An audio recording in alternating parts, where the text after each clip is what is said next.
All right, picture this. You're standing at the edge of a massive field of elephant grass, just stretching out as far as you can see. You've got your team, you're ready to go, and the job ahead is huge. You've got to turn this entire field into feed for your animals.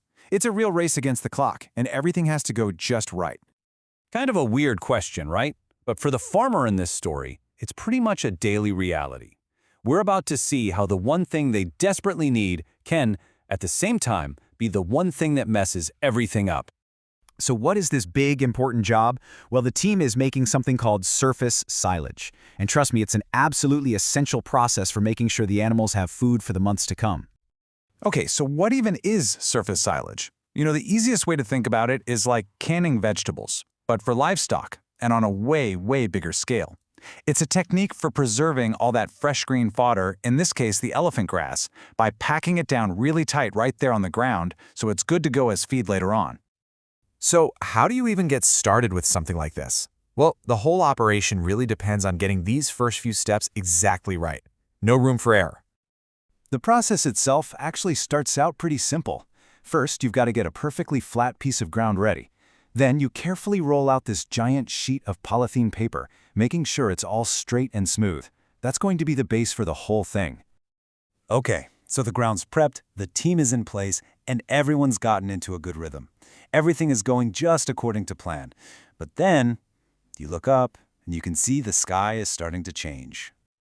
And there it is, the one thing that can bring this whole carefully planned operation to a screeching halt: rain. It starts to fall right in the middle of all their hard work. So what happens now? Well, everything just stops. You can't make silage in the rain. It just doesn't work. The entire team has to take a break, and they're literally forced to just stand by and watch the days slip away, just waiting for the weather to pass. And this, right here, this is the real heart of the farmer's problem.